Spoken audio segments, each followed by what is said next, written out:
राजनीति से अलग कुछ और भी सेलिब्रिटीज़ हैं और ऐसी सेलिब्रिटीज़ हैं जिन्होंने अपने आप को अपने दम पर एस्टेब्लिश किया है। जैसे किसी न किसी का कोई गॉडफ़ादर होता है और हुँ, मीडिया हुँ, में हमने देखा है कि आप जो हैं वो अपने दम पर ही बढ़ गए। हुँ। कठिन है ये?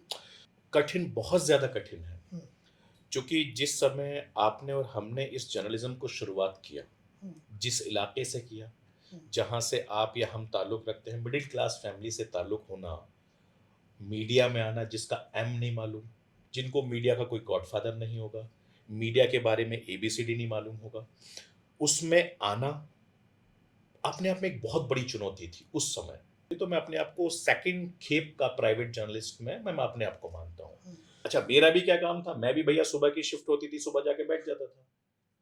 दिल्ली में रहते थे, जहाँ मन करा वहाँ कर लो भाई हमको तो 10 बजे नहीं 11 बजे रात को भेजो, हमें खाना ही हुँ, तो खाना है। ये सोचो कि जब टीवी में काम करने लगे, चूँकि दिल्ली में आप जब रिपोर्टिंग कर रहे हो, हुँ, वेस्टर्न यूपी से आने के बाद, तो यहाँ चैलेंज बहुत बड़ा होता है दिल्ली में, क्योंकि इतने सारे चैनल्स हैं और उस ज़माने में ब्रेकिंग का खेल होता था कि कौन से चैनल ने कौन-सी खबर ब्रेक करी, तो बस 30 सेकंड का खेल होता था। अब दिल्ली में चूँकि नेटवर्क बनाना मुश्किल काम, अब क्राइम रिपोर्टर होने के नाते नेटवर्क भी बनाया।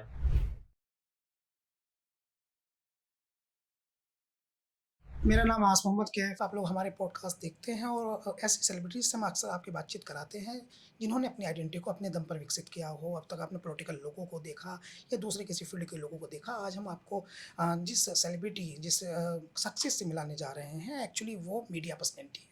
और एक ऐसी मीडिया पर्सनैलिटी हैं जिन्होंने पिछले 10 सालों में भारत के सबसे लोकप्रिय प्राइम टाइम शोज़ किए हैं। उसमें सबसे इम्पोर्टेंट है राष्ट्र की आवाज़ और राष्ट्रवाद जैसे शो। आप जानते हैं कि वो जिनसे हम बातचीत कर रहे हैं उनको पश्चिम उत्तर प्रदेश के ग्रामीण हलकों में ये कहा जाता था कि ये तो मीडिया का सलमान खान है। और इसके साथ एक दूसरी इम्पोर्टेंट बात ये है कि वो विभिन्न चैनलों को लॉन्च कराने के लिए भी जाने जाते हैं। उत्तर प्रदेश के मेरठ जनपद की कभी एक विधानसभा रहे और अब एक अलग जनपद हापुड़ से आने वाले मिडिल क्लास फैमिली के इस सेलिब्रिटी का नाम है सरफराज सेफी। बहुत स्वागत है आपका साहब। शुक्रिया कैफ साहब और अच्छा लगा आज आप जैसे ज़मीनी नेता से माफ़ कीजिएगा ज़मीनी पत्रकार से बातचीत करते हुए और बहुत कुछ समझने का, जानने का मौका मिलेगा। ये कितना अजीब है ना जब हम बातचीत करते हैं और चूँकि मीडिया में होते हैं और हम बातचीत करते रहते हैं तमाम तरह के लोगों से तो हमारी ज़ुबान पर आ जाता है नेता। क्योंकि कनेक्शन हमारे और आपके ज़्यादातर नेताओं के साथ है। अच्छा, खबर आ गई, हाँ, ये नेता चला दो, वो नेता तो लगता है, हाँ जी, बताइए नेताजी क्या हो नेता गया? हमारे दिमाग पर बस गया है। बस गया है हाँ, और आजकल वैसे भी नेताओं का दौर ही है। नेताओं का दौर है, गुड। तो सरफराज साहब बहुत शुक्रिया आपका शु क्योंकि आप जो हैं आजकल बहुत ज़्यादा ट्रैवल कर रहे हैं। कभी आप मुंबई में होते हैं, कभी आप दुबई में होते हैं और हमारी खुशकिस्मती है कि आज आप दिल्ली में हैं। कैफ साहब आपका कॉल आना मेरे लिए बड़ी सम्मान की बात है चूँकि आप जैसा काबिल ज़मीनी और होनहार जर्नलिस्ट के साथ बात करना एक बड़े फ़क्र की बात होती है और इंटरव्यू तो ख़ैर हम करते रहते हैं, आप भी करते रहते हैं। लेकिन सबसे बड़ी बात ये है कि जब एक काबिल इंसान किसी चीज़ के लिए फ़ोन करते हैं या उनसे जिनको आप पढ़ते रहे हैं, जिनको आप सोचते रहे हैं, जिनके बारे में आप सुनते रहे हैं, उनसे बातचीत करने के लिए मज़ा आता है, तो इसलिए मेरी खुशकिस्मती है कि मैं आपके साथ बैठा हूँ और आपसे बहुत कुछ सीखने को भी मिलेगा मुझे। एक्चुअली मैं इसलिए भी ये बातचीत आपसे करना चाहता था हुँ, सरफराज साहब क्योंकि पश्चिम उत्तर प्रदेश का जो पूरा एक क्षेत्र है हुँ, जिसमें सहारनपुर मंडल है, मेरठ मंडल है, मुरादाबाद मंडल है, तो वहाँ से नेशनल मीडिया में एक तो जर्नलिस्ट कम आए हैं हुँ, और दूसरी बात ये है कि जो आए हैं वो बहुत बड़े जर्नलिस्ट नहीं बन पाए हैं। तो आप वहाँ से आए, मिडिल क्लास फैमिली से आए और आने के बाद जो है आपने ठीक-ठाक नाम बनाया भी और तो उस क्षेत्र को लोग नेताओं की वजह से जानते हैं, हुँ, लेकिन हम ये भी बताना चाहते हैं कि वहाँ ऐसे लोग भी हैं जिन्होंने राजनीति से अलग जैसे हमने कुछ दिनों में देखा है कि वहाँ क्रिकेटर्स भी अच्छे आ गए हैं वहाँ हुँ। के। तो राजनीति से अलग कुछ और भी सेलिब्रिटीज़ हैं और ऐसी सेलिब्रिटीज़ हैं जिन्होंने अपने आप को अपने दम पर एस्टेब्लिश किया है। जैसे किसी न किसी का कोई गॉडफ़ादर होता है और हुँ, मीडिया हुँ, में हमने देखा है कि आप जो हैं वो अपने दम पर ही बढ़ गए। हुँ। कठिन है ये? कठिन, बहुत ज़्यादा कठिन है, हुँ, क्योंकि जिस समय आपने और हमने इस जर्नलिज़्म को शुरुआत किया, हुँ, जिस इलाके से किया, हुँ, जहाँ से आप या हम ताल्लुक़ रखते हैं, मिडल क्लास फैमिली से ताल्लुक़ होना, मीडिया में आना जिसका एम नहीं मालूम हुँ, और मेरे जैसे बहुत सारे जर्नलिस्ट आप भी उसमें से एक हैं, जिनको मीडिया का कोई गॉडफ़ादर नहीं होगा, मीडिया के बारे में एबीसीडी नहीं मालूम होगा। उसमें आना अपने आप में एक बहुत बड़ी चुनौती थी उस समय। चूँकि 2000 के आसपास टेलीविज़न जन्म ले रहा था, हिंदी प्राइवेट टीवी चैनल्स। हुँ। उसी दौरान हमने भी इसमें एंट्री लेने की शुरुआत कर दी, तो मैं अपने आप को सेकंड खेप का प्राइवेट जर्नलिस्ट में मैं अपने आप को मानता हूँ। हुँ। सोचिए कि उस ज़माने में इंटर्नशिप करने के लिए भी बहुत मारा-मारी होती थी। ओके। और इंटर्नशिप के लिए जो सीवी बनवाते थे, हुँ। चूँकि सीवी में कुछ होता नहीं था, हुँ। तो आप ये सोचो कि पूरे-पूरे दिन, कई-कई दिन तक कोई जो रिपोर्टर्स होते थे या जिनको जानते थे, इनका नाम जानते थे, उनके पास लेके आते थे, "लो भाई, हमको इंटर्नशिप पर रख लो," या ये चीज़, जो जिसने कह दिया वो कर लेते थे। तो उस समय बहुत मुश्किल था, लेकिन अब बहुत आसान है। हुँ। चूँकि पहले में अब में ज़मीन-आसमान का फ़र्क है, क्योंकि अब तो नौकरी निकलती है, सोशल मीडिया की साइट्स हैं, हर टीवी चैनल, हर अखबार वाला निकाल देता है कि भैया हमको इस चीज़ की ज़रूरत है, आप आ जाओ। लेकिन उस ज़माने में नहीं था। यानी अब से दो 20 साल पहले ये सब चीज़ें नहीं थी, 20-22 साल पहले। तो उस समय आपको स्ट्रगल करना पड़ता था। इतनी कनेक्टिविटी नहीं थी, इतना मेन पावर नहीं था, इतने सोर्स नहीं थे, इतनी टेक्नोलॉजी नहीं थी। तो उस समय बहुत टफ था, और अपने आप को एस्टेब्लिश करना तो बहुत दूर की बात है। कहीं पर इंटर्नशिप करना, ट्रेनी बनना बहुत बड़ी बात होती थी। तो हम उसमें से खुशकिस्मत थे कि भई हमने भी इस इंडस्ट्री में आके इंटर्नशिप करी, ट्रेनी बने, रिपोर्टर बने, कॉरेस्पोंडेंट बने। उसके बाद में फिर हमने क्राइम एडिटर बने, एंकर बने, प्राइम टाइम एंकर बने। उसके बाद में एडिटर बने, एग्जीक्यूटिव एडिटर बने, वाइस प्रेज़िडेंट बने, फिर वाइस प्रेज़िडेंट बने, एडिटर चीफ बने, सीईओ बने। क्या करें बताओ? तो आप सोचो कि आपने एज़ ए इंटर्न अपने करियर की शुरुआत करी हो, जिस इंडस्ट्री में, हुँ। और उस इंडस्ट्री में आप सीईओ लेवल तक गए हो, उसके बाद तो क्या बचा? तो आप ये सिर्फ़ अपने दम पर, अपनी मेहनत के दम पर कर सकते हैं, बिना गॉडफ़ादर के कर सकते हैं। वो आपकी मेहनत है, आपकी काबिलियत है, और उसकी काबिलियत के दम पे ही आप इस इंडस्ट्री में आगे बढ़ सकते हो। और जैसा आप जानते हैं कि हम और आप लोग बहुत छोटे इलाके से, बहुत छोटे शहरों से ताल्लुक रखते हैं, जहाँ बिजली भी बहुत कम आती थी। टीवी देखना तो बहुत दूर की बात है। तो उस जगह से निकल कर आना, टीवी में काम करना अपने आप में बहुत बड़ी बात है। यकीनी ये एक प्रेरक बात तो है, मगर आपने जो अपनी बातचीत की शुरुआत में आज बहुत महत्वपूर्ण बात कह दी। हमें उम्मीद भी नहीं थी कि हमको ये इतनी महत्वपूर्ण बात सुनने को मिलेगी, लेकिन वो मुझे सवाल पैदा करती है। वो एक्चुअली आपने ये कहा है अपनी बातचीत में कि आजकल जो विज्ञापन आते हैं, एडवर्टाइज़ आते हैं, इंटर्न्स के लिए जो विज्ञापन आते हैं, कहीं कोई मीडिया किसी को आवश्यकता है तो वो सोशल मीडिया पे डाल देता हुँ, है। तो 20 साल पहले जो है, ये स्थिति नहीं थी। ऑफ़िस हम जब जानते हैं वैसे थी नहीं। हुँ, तो उस समय जो नौकरियाँ मिलती थी मीडिया हाउस में या इंटर्न्स को या रिपोर्टर्स को जो नौकरियाँ मिलती थी, तो काफ़ी मतलब मैं कह रहा हूँ कि आपने बड़ा ज़बरदस्त बिंदु छेड़ दिया है। हुँ, तो उसमें जो नौकरियाँ मिलती थी तो वो उनको 2-3 तरीके उसके थे।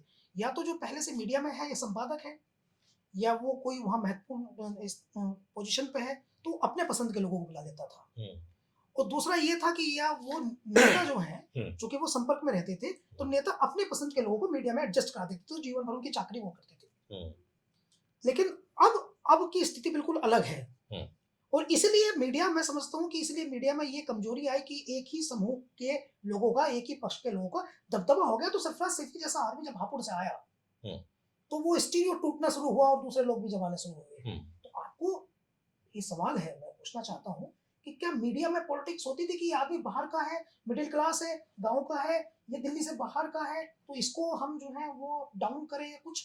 अ, कैफ साहब, देखिए, आपने एक बहुत अच्छी बात कही, और आपके इस सवाल में ही आपका एक जवाब भी है। हम पश्चिम उत्तर प्रदेश के रहने वाले लोग हैं। हुँ। पश्चिम उत्तर प्रदेश के कितने जर्नलिस्ट हैं जो मीडिया में काम कर रहे हैं? गिनती के लोग हैं, चंद लोग हैं। बाकी तो लोग दूसरे स्टेटों से आते हैं।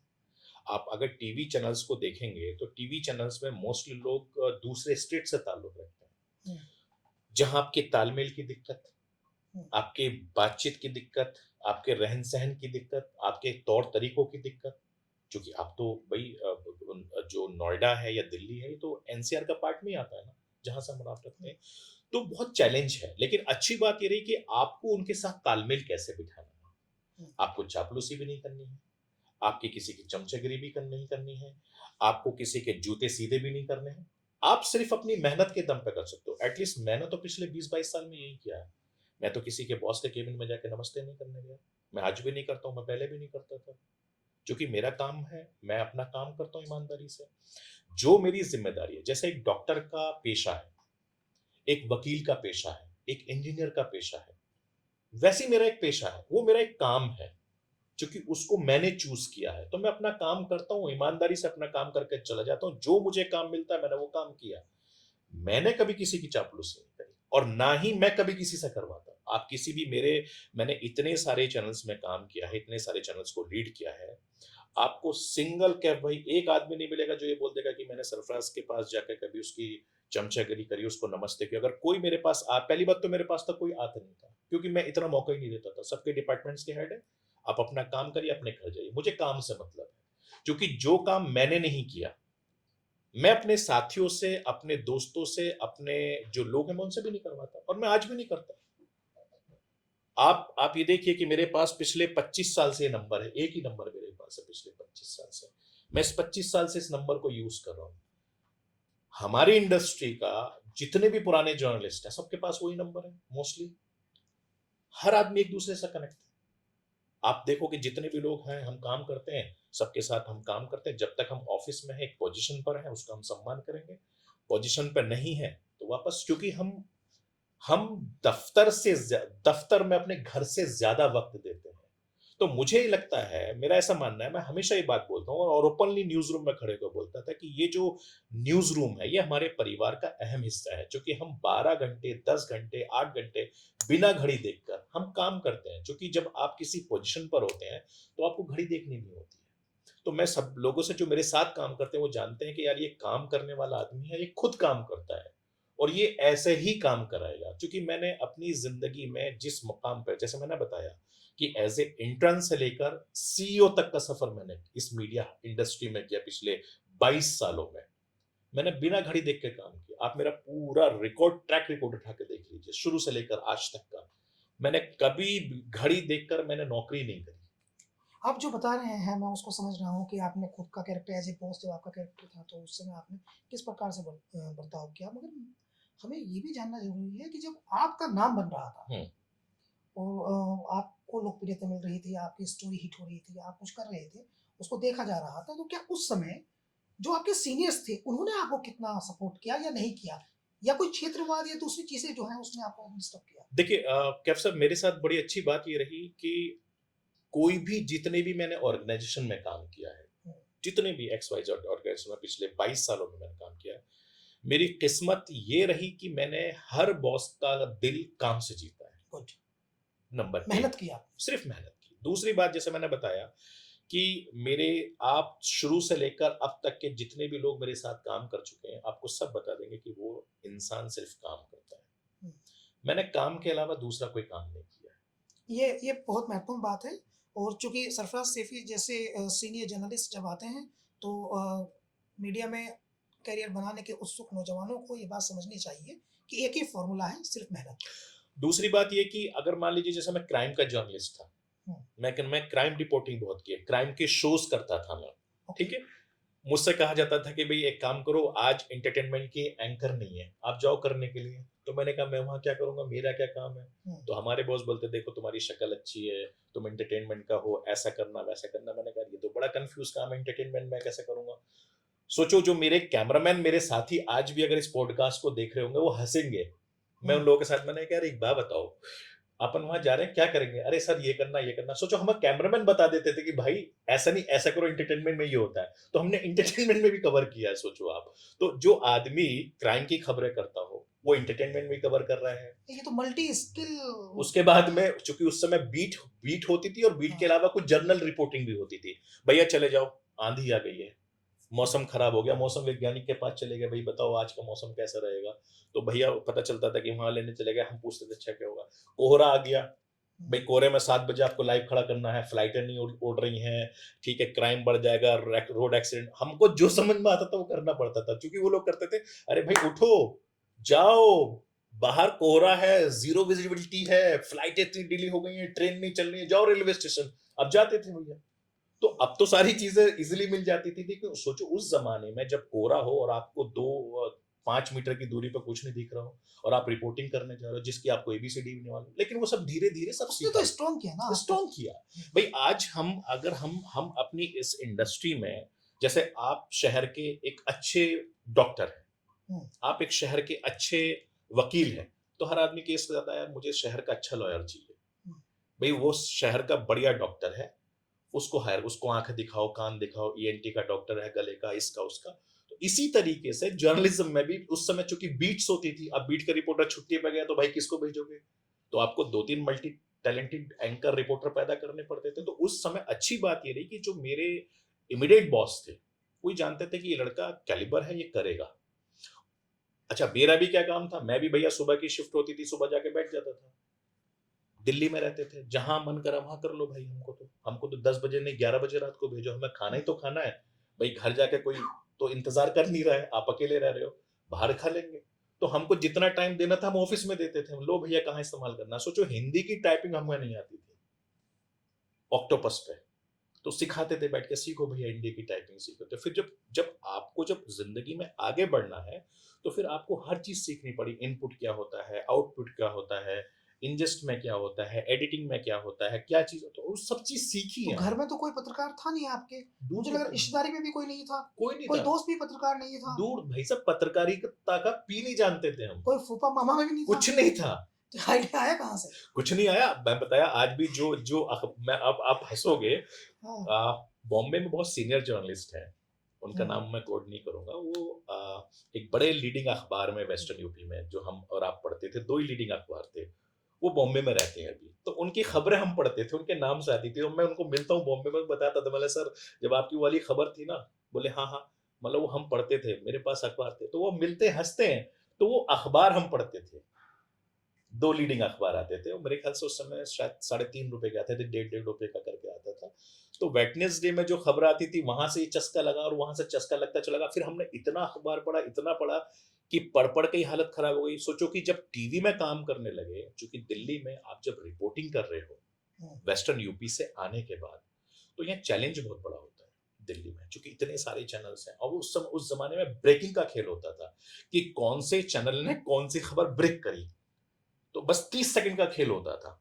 अब दिल्ली में चूंकि नेटवर्क बनाना मुश्किल काम, अब क्राइम रिपोर्टर होने के नाते नेटवर्क भी बनाया, खबरें भी ब्रेक करते थे। जब खबरें ब्रेक होती थी तो बड़े बड़े जो हमारे साथी होते थे, पता चल गया कि भाई लेकर आगे चलो।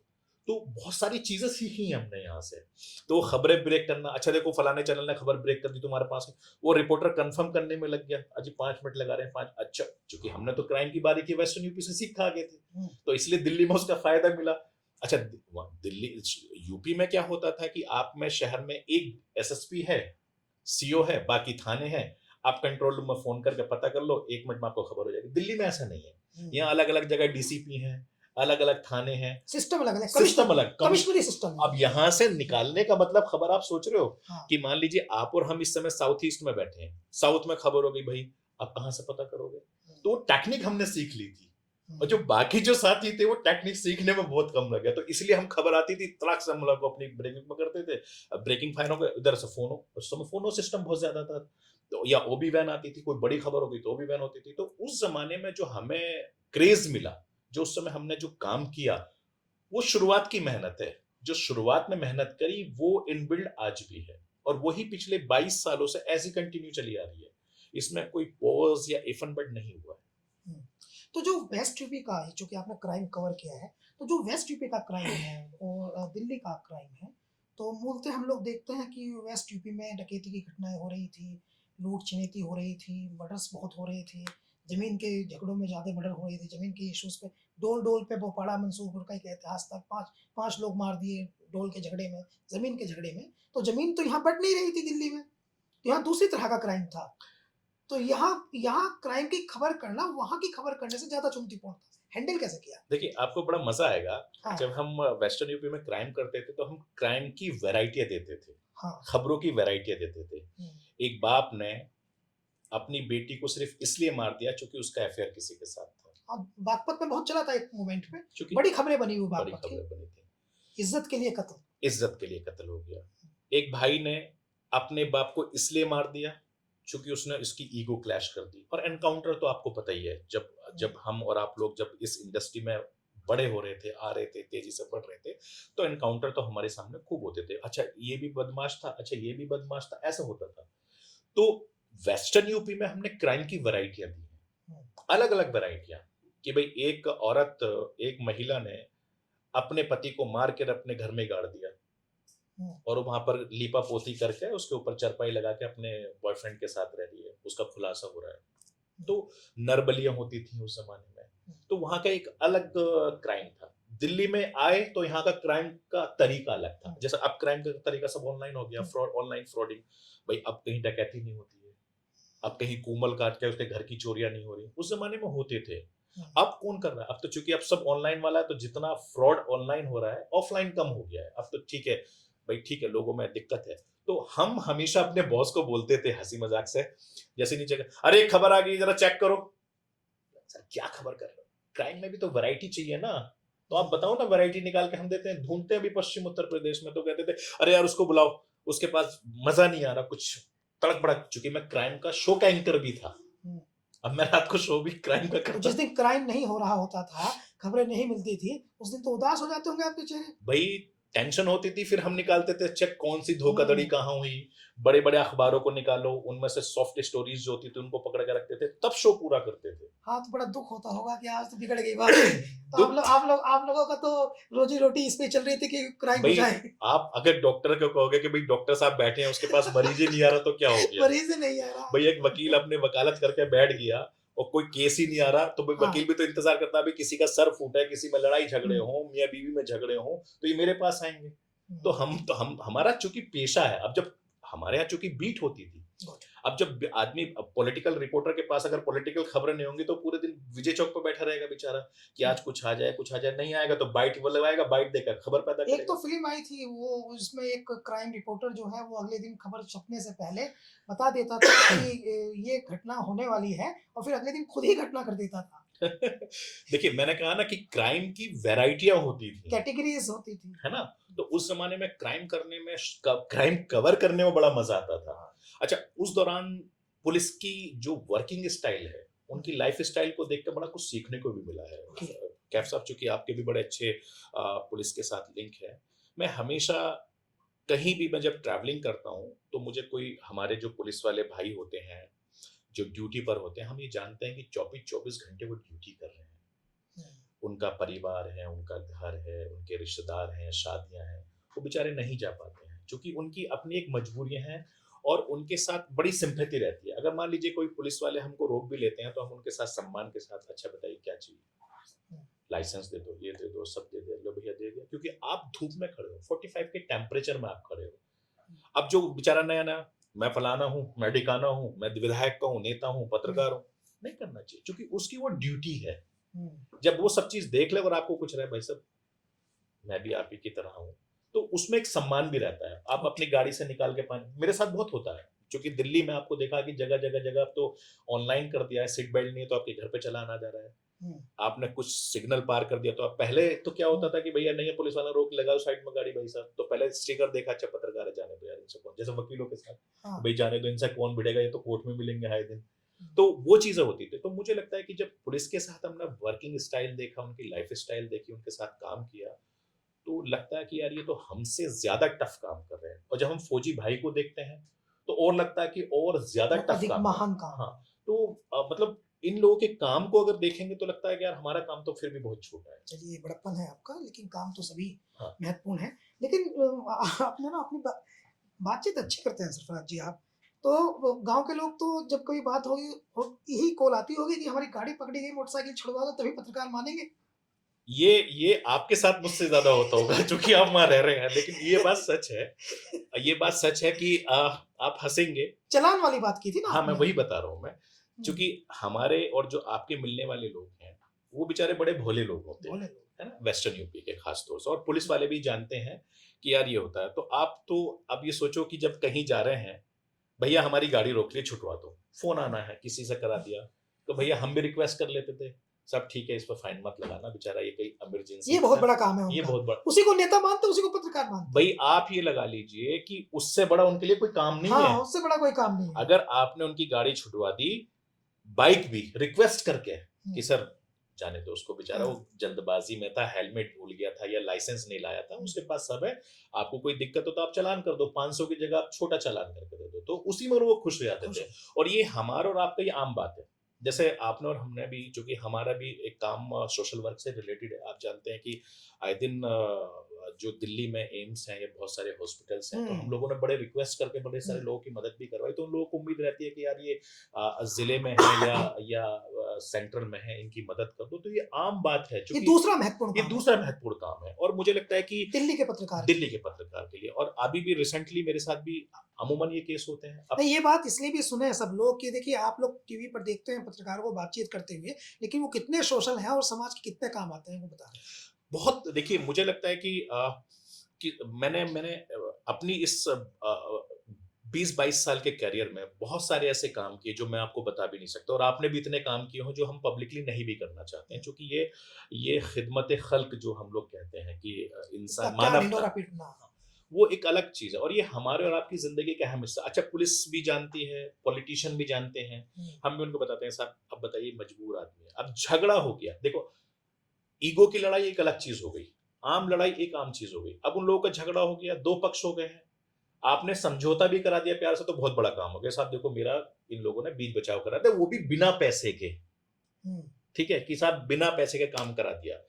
तो आप ये देखो कि ये बात, अच्छा जिस इलाके में मैं दिल्ली में रहता हूँ, सोचो मुझे वहां के एसएचओ साहब का नाम मालूम नहीं है, क्योंकि मैंने वो थाना गया ही नहीं कभी, मुझे जरूरत भी नहीं पड़ती है। अब अगर हम वेस्टर्न यूपी में कहीं हैं, तो भैया वहां तो भैया आपको करना पड़ेगा, आपको ताल्लुकात भी रखने पड़ेंगे, रिक्वेस्ट भी करनी पड़ेंगी, लोगों को छुड़ाना भी पड़ेगा, लोगों की मददें भी करनी पड़ेंगी, क्योंकि उनको वो आपसे उम्मीद करते हैं, उम्मीद करते हैं वो उम्मीद आपसे। करते हैं, इसलिए उन्हें करते लगता है हैं कि ये बड़ा कि भाई नहीं, वही सोचते हैं कि यार ये आदमी देखो है, हम पढ़े लिखे लोग हैं, वो लोग बेचारे कम थोड़े से पढ़े लिखे, उनको डर ज्यादा लगता है, तो उनको कहते हैं साहब इनकी ये गलती है, आप देख लो और जो आपको अच्छा लगा वो फैसला लो, क्योंकि हम फैसला लेने वाले नहीं है, फैसला आपको लेना है। तो ये आम बात है लोगों की मदद करना। अभी लीडिंग रोल में और पॉलिसी रोल में, स्टेज रोल में आने में आपको समय लगा, तो उससे पहले आपने क्राइम रिपोर्टिंग कितने साल तक की? देखिए लगभग मैंने 15-16 साल के आसपास मैंने क्राइम भी किया, लेकिन उसके साथ पॉलिटिकल भी कवर करते रहे। जैसे मैंने बताया कि दिल्ली में बीट के साथ साथ आपको बहुत सारे काम करने हैं, हम पॉलिटिकल बहुत काम करा। जब आप ये देखिए कि जब मैं दिल्ली आया उस जमाने में तो यूपीए की सरकार थी, तो हमने कांग्रेस खूब कवर की, बीजेपी के दफ्तर में जितनी चहल पहल थी उस जमाने में नहीं होती थी। अब चूंकि जितनी अब बीजेपी के दफ्तर में जितनी चहल पहल होती है उतनी कांग्रेस के दफ्तर में भी नहीं होती।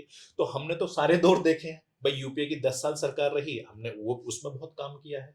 अब पिछले 10 साल से 11 साल से एनडीए की सरकार है, हम इसमें भी काम कर रहे हैं, और इसमें एक अलग अलग और जिम्मेदारी बड़ी है, तो इसलिए अलग अलग काम कर रहे हैं। तो पहले उत्तर प्रदेश की बात करते हैं, तो हम ये समझना चाहते हैं कि उत्तर प्रदेश में जब आप 10-12 साल तक क्राइम रिपोर्टिंग करते रहे, तो कई सरकारें इस पीरियड में आ गई। मुलायम सिंह जी मुख्यमंत्री थे, राजनाथ सिंह जी मुख्यमंत्री रहे, और मायावती जी उसके बाद मुख्यमंत्री बनी। फिर वो 2012 से 17 तक अखिलेश यादव का टेन्योर रहा, और उसके बाद अब योगी आदित्यनाथ का टेन्योर। बड़ा प्रचार होता है कानून व्यवस्था को लेकर के। तो एज ए जर्नलिस्ट आपने इन 10-15 सालों में क्या देखा कि कानून व्यवस्था में कब क्या चेंजेस आया और किसकी बेहतर है और क्यों? देखिए मुझे ऐसा लगता है कि उत्तर प्रदेश की सियासत को जितना आप जानते हैं, आपसे थोड़ा सा कम मैं भी जानता हूँ।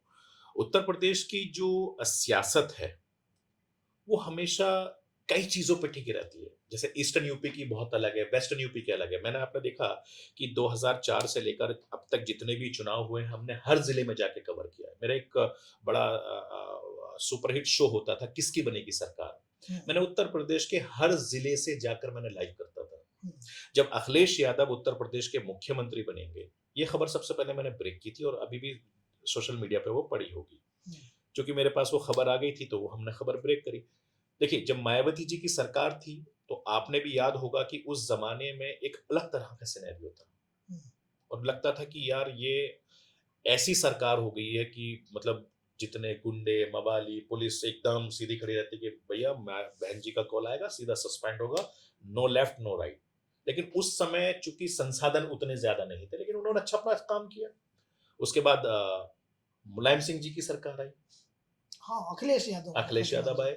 उसके बाद उन्होंने देखा कि उन्होंने भी अपना बेहतरीन काम किया। ठीक है, योगी जी तो सबके सामने ही भाई सख्त, चूंकि एक तो वो साधु संत हैं, दूसरे योगी हैं, और तीसरा चूंकि उनके दिमाग में यह है कि भाई बेहतरीन काम करना है।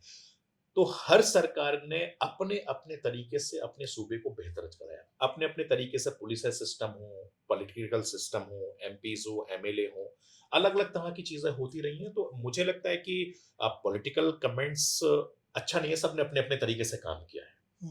चाहे वो मायावती जी की सरकार रही हो, चाहे वो अखिलेश जी की सरकार रही हो, चाहे वो योगी जी की सरकार रही हो। लेकिन सारे नेता अपने-अपने तरीके से काम करते रहे, बेहतर करने की कोशिश में हर सरकार लगी रहती लगी है। रहती है और आप ये कह रहे हैं, हाँ, बहुत ज़्यादा डीप ना जा करके। हाँ, तो आपका जो नाम बना, हुँ, काम तो आपका बहुत लंबे समय का है, लेकिन आपको जो लोकप्रियता मिली या फिर आप कहें कि आपको 2 तरह की थी, वो एक तो उसमें आलोचना भी थी और एक लोकप्रियता भी थी। तो आपके 2 प्राइम टाइम शो थे, एक हुँ। तो था राष्ट्रवाद और एक था अरे ज़रा मुस्कान आ गई है। एक था राष्ट्र की आवाज़। हुँ, तो ये इस तरह के दोनों आपके शो थे हुँ, जिनके जिनको लेकर के ये बात कही जाने लगी थी हुँ, कि ये पूरी तरह से जो है हुँ, वो एक टैग सा लगा कि गोदी मीडिया को हुँ, का जो एक नाम आया हुँ, मार्केट में कि गोदी मीडिया के जो सबसे ज़्यादा एग्रेसिव शोज़ हैं जिनको लेकर के जो है वो एज रहता है बीजेपी गवर्नमेंट जो है वो उसको पसंद करती थी, उनके लोग पसंद करते थे और दूसरी तरफ जो अपोजिशन के लोग थे वो बहुत ज़्यादा नापसंद करते हुँ, थे। एक तरफ आप हीरो बन रहे थे और एक तरफ आप विलेन बन रहे थे। हुँ, 1100 शो किया आपने राष्ट्रीय हुँ। आवाज़ के, मैं ठीक हूँ? बिल्कुल, और राष्ट्रवाद के कितने थे? मेरे ख्याल से 250 से ऊपर थे। हाँ, 1500 शो किए हाँ, आपने। लगभग। लगभग 1500 शो किए आपने एनडीए सरकार हुँ। की एजेंडे पर या एनडीए सरकार या आपका खुद का राष्ट्रवाद या राष्ट्र त्याग? पहले तो इसका आप ये आइडिया, ये स्ट्रेटजी और ये क्यों किए? देखिए ऐसा था हुँ, जहाँ तक प्राइम टाइम शोज़ की बात है, तो मैं हुँ, प्राइम टाइम शो पिछले 18-19 साल से कर रहा हूँ। 9 ओके। बजे का शो। हुँ, उसका मेरा आज का रिश्ता नहीं है, मेरा बहुत पुराना रिश्ता है, 15 साल से करीब मेरा विभिन्न चैनलों पर। अलग-अलग चैनलों पर मैं 9 बजे का शो करता रहा हूँ, अलग-अलग बुलेटिन्स करता रहा हूँ। हुँ, चूँकि मैंने बताया कि मैं छोटी उम्र में वाइस प्रेज़िडेंट बन गया, हुँ, तो मैं कॉर्पोरेट में चला गया, कॉर्पोरेट में काम करता गया। फिर मुझे लगा कि नहीं, अब चीज़ें बदल रही हैं, तो मुझे एक बार फिर से एंकरिंग करनी चाहिए। हुँ, मेरी बात हुई, आए, हुँ, पर्सनैलिटी है, आवाज़ है, एक्सपीरियंस है, तो डिसाइड हुआ कि चलो ठीक है, हम एक राष्ट्रवाद शो बनाते हैं। हुँ, उसका नाम देते हैं और राष्ट्रवाद कोई इस देश के लिए है, राष्ट्र के लिए है, मुल्क के लिए है, समाज के लिए है। मैंने ठीक है, कोई बात नहीं करते। उसको समझा जाना, उसका ताना-बाना बुना। चूँकि जब आप किसी ज़िम्मेदारी को आप ले रहे हैं, तो आपको बड़ी बारीकी से लेना पड़ता है। चूँकि 9 बजे का हुँ, शो, नेशनल टेलीविज़न, इतने बड़े-बड़े लोग, दिग्गज हैं। जैसे मैंने कहा कि मैं ब्रांडिंग का बहुत मास्टर हूँ। मुझे पता है कि चीज़ें कैसे बेचनी है, चूँकि इतने लंबे समय से मैं टीवी चैनल में काम कर रहा हूँ। अलग-अलग पोज़ीशन पे काम किया है, अलग-अलग चीज़ों को जानता है। तो उसकी जब रूपरेखा हमारी पूरी टीम ने, हमारे साथियों ने, सीनियर्स ने मिलके जब बनाई, तो हमारा ये मैंने कहा कि इसको हम हिट कर देंगे। हुँ, तो सारी ज़िम्मेदारी मेरे कंधों पर डालकर फ्री हैंड छोड़ दिया कि भई ठीक है, तुमको इसकी एंकरिंग करनी है और उसमें बहुत लंबी-चौड़ी टीम लगाई है हमारी तरफ से, क्योंकि वो पूरे चैनल का 9 बजे आके टिक जाता है। हुँ, तो अच्छे प्रोड्यूसर्स, अच्छे एडिटर्स, सीनियर्स लोग जो इंडस्ट्री के बड़े नामी-गिरामी लोग हैं, तो वो करा और उसको चूँकि चैनल को भी हिट करना था और हुँ, ऑब्वियसली जब चैनल हिट होता है, तो कमर्शियल एक्टिविटीज़ का एक हिस्सा रहता है। हुँ, अब जैसा अब मैंने कहा कि नेकी नो कोस बदी सो कोस। अब मैं इतने सालों से प्राइम टाइम एंकरिंग कर रहा हूँ, तो लोग जानते हैं, हाँ, अभी ठीक है, सरफराज काम कर रहा है, सीधा है, अपना काम से काम रखता है। अब वो जो काम हुआ, तो मेरी इमेज ही, जो आपने कहा कि भई एक तरफ आप सलमान खान हो, दूसरी तरफ आप शक्ति कपूर बन रहे हो, तो वो होना ही था। चूँकि एक तबका उसको बहुत ज़्यादा पसंद करता था, मतलब मुझे तो ऐसे-ऐसे फ़ोन आते थे हुँ, कि जिस घर में अच्छी पढ़ी-लिखी फैमिलीज़, लड़ाइयाँ होती थी कि भई हमको इस लड़के को देखना और इतने बजे देखना शो को। वो तो कहते थे नहीं, मुझे फलाँ एंकर को, चूँकि 9 बजे में आपका फिक्स है कि भई मुझे इस एंकर को देखना है, मुझे उस एंकर को देखना है, मुझे उस एंकर को देखना है। तो मेरे शो की वजह से घर में राड़ पड़ गई। और ये जो दूसरे शो वाले थे ये कौन एंकर थे? भई उसमें सुधीर जी भी थे, हुँ, उसमें रजत शर्मा जी भी थे, हुँ, उसमें अंजना ओम कश्यप जी सी और बाकी हुँ। जो लोग थे, जो रवीश कुमार भी थे और भी बहुत सारे लोग थे। एक प्रकार का मुकाबला था, अधिक राष्ट्रवादी कौन है? अधिक राष्ट्रवादी नहीं, उसमें अच्छा, किसी को कोई स्टाइल पसंद आता था, तो अगले दिन मुझे फ़ोन आते थे, हमारे सीनियर्स के घर में भी ये होता था, झगड़ा होना शुरू, बोले नहीं, ये वाला शो देखना है, बोले नहीं हमें ये देखना है, हमें ये देखना है, बोले नहीं ये देखना है। अब वो धीरे-धीरे हमने उसकी मार्केटिंग, ब्रांडिंग ऐसे करी कि वो 2-3 हफ्तों में शो बहुत ज़्यादा हिट हो गया हुँ, और वो इतना ज़्यादा हिट हो गया कि हर आदमी, अच्छा आज देखते हैं ये क्या करेगा। एक पक्ष ये देखता था कि आज ये क्या करेगा, एक पक्ष ये देखता था ये क्या करने वाला है, आइडिया क्या लाएँगे? आइडिया क्या लाएगा। उसकी हम 2 बजे से प्रमोशन शुरू कर देते थे टीवी पर, आज रात 9 बजे देखिए ये। जैसे मेरी एक टैगलाइन बड़ी फेमस हो गई, सुन ले बाजवा, सुन ले इमरान खान, और वो बहुत ज्यादा हिट हो गया। अब सोचो पाकिस्तान के लोग लगातार सोशल मीडिया पर आकर टक टक टक टक, आज क्या बोलोगे, आज बाजवा बहुत दिन हो गए नहीं बोला, लाओ उसको बाजवा को, लाओ इमरान खान को, सुन ले बाजवा को लाओ। बड़ा परेशान। अब चूंकि डिमांड थी तो करना पड़ता था, कभी कुछ। अब लोगों का परसेप्शन, अच्छा उसके बाद मैं क्या करता था, ये टीवी इंडस्ट्री में हमने पहली बार ये शुरू किया, खासतौर से हमारे सीनियर्स का भी उसमें बड़ा रोल था, कि ये था आज का राष्ट्रवाद, कर फिर होगी मुलाकात। अब से थोड़ी देर के बाद चैनल का नाम लिया कि मैं आप उसके फेसबुक पेज पर लाइव रहूंगा, आपसे बातचीत करूंगा, आपसे मुलाकात करूंगा, तो आपके जो सवाल हैं हमें 10-5 मिनट के लिए लाइव आता था, ये टीवी पे ऑन रिकॉर्ड बोलता था मैं। अब उसके बाद जो पब्लिक भरमार आती थी, धड़ा धड़ एंगेजमेंट बढ़ रही थी, एंगेजमेंट बढ़ आइडिया था, आइडिया था, क्योंकि ट्रैफिक कनेक्टिंग, पीपल कनेक्टिंग। हाँ, हमें ट्रैफिक खींचना था, ट्रैफिक इन द सेंस कि हमें अपनी टीआरपी भी लानी थी, हमें लोगों को अपने से कनेक्ट करना था, और जो दूसरे थे, एक मार्केटिंग का एक फंडा होता है ये, क्योंकि आप जैसे मैंने बताया कि मैंने ब्रांडिंग पे, रिसर्च पे बहुत काम किया है, तो ये हमारे जो लोग थे उनका और हमारे सबका आइडियाज थे, तो इस पर हम करेंगे, और मैंने अपनी तरफ से जितने एफर्ट डाल सकता था मैंने किया भी। अब उसमें लोग आते थे, अपनी अपनी राय देते थे, आधे से ज्यादा मोदी जी से आधे किलो कम गाली मुझे पड़ती थी। आधे किलो कम? आधा किलो कम, मोदी जी को थोड़ी ज्यादा पड़ती है, मुझे आधा किलो कम गाली पड़ती थी। आधे से ज्यादा लोग मुझे पसंद करते थे, बोले नहीं नहीं ये सच्चा राष्ट्रवादी है, ये सच्चा देशभक्त है, ये हिंदुस्तानी है, ये असली मुसलमान है, इस तरीके से आधे से ज्यादा वो गाली बकते थे आके, ठीक है। हाँ। और हमारे ही समाज के लोग, मतलब देखिए ये खासियत है इस हिंदुस्तान की, ये हिंदुस्तान की खूबसूरती है, और यही हिंदुस्तान की संस्कृति तहजीब भी है। आधे लोग गाली बक रहे हैं, आधे लोग तारीफ कर रहे हैं, और मिक्सअप आपस में लड़ रहे हैं, और हम लगातार कमेंट्स कर रहे हैं और पढ़ रहे हैं, और अगले दिन में आधे से ज्यादा, फिर मेरा जैसे ही मैं शो करके हटता था, आधे तारीफ में मैसेज कर रहे हैं, आधे गाली में मैसेज कर रहे हैं, बोले सफाद भाई आप अच्छा नहीं कर रहे हो, गलत बात है, आपको ऐसा नहीं करना है। मैंने कहा कि मैंने अपने मुंह से क्या गलत बोला? अगर जो पैकेज चल रहा है, जो खबर पीछे चल रही है, तो मेरा काम नहीं है, स्क्रिप्ट कहीं और सा स्क्रिप्ट लिख रहे हैं भाई, मेरे प्रोड्यूसर्स हैं, मेरे सीनियर प्रोड्यूसर्स हैं, वो टीम फाइनल करती है, वो चैनल फाइनल करता है, वो मैं फाइनल नहीं कर रहा हूँ। हमने ये चैनल ही फाइनल करता है या कोई दफ्तर, सरकारी दफ्तर फाइनल करता नहीं है? सरकारी दफ्तर तो नहीं कह सकते, लेकिन ये है कि जो चैनल की जो टीम होती है, जो कोर टीम होती है, जो एडिटोरियल टीम होती है, वो करते थे, उसमें मैं भी शामिल होता था कि भाई आज हमें क्या करना है, भाई आज हमें ये टॉपिक पर काम करना। जब उस टॉपिक पर ताना बाना बुना जाता था, जो प्रोड्यूसर्स होते थे उसमें लेफ्ट राइट, मिर्च मसाला, नीचे ऊपर की चीजें आती थी, तो मैं हमेशा ये बोलता था कि भाई अगर मैंने अपने मुंह से किसी को कुछ बोला तो आप मुझे बताओ, मैंने किसी को गाली दी है तो मुझे वो तो बताओ। पूरा चैनल ही आपने खड़ा कर दिया। राष्ट्रवाद की उस शो ने उस चैनल को उत्तर प्रदेश में आइडेंटिटी दी। उसके बाद 250 एपिसोड करने के बाद वो छोड़ दिया, उसकी क्या कहानी है? असल में कहानी ये थी कि एक तो वो शो बहुत ज्यादा फेमस तो हो ही गया था, उसके बाद मेरे लिए दिक्कत बहुत बढ़ने लगी थी। क्या दिक्कत? दिक्कत, पारिवारिक दिक्कत बहुत बढ़ गई थी। जैसे? एक तो अटैक होने का बड़ा खतरा हो गया था लगातार, अरे और दूसरा ये कि तो सुरक्षा नहीं दी सरकार ने? नहीं दी थी, मेरे ऑफिस ने भी कहा था, हमारे जो प्रमोटर्स थे उन्होंने भी कहा था कि भाई ये लड़का काम कर रहा है, इसको जो प्रोटेक्शन देनी है, तो मैंने ही मना किया। मतलब देखो, जब मौत आएगी तो आपको दुनिया की कोई ताकत नहीं रोक सकती, ये मेरा ईमान है। धमकियां मिली थी? खूब मिलती थी, क्या आम कहते बात थे है, लोग?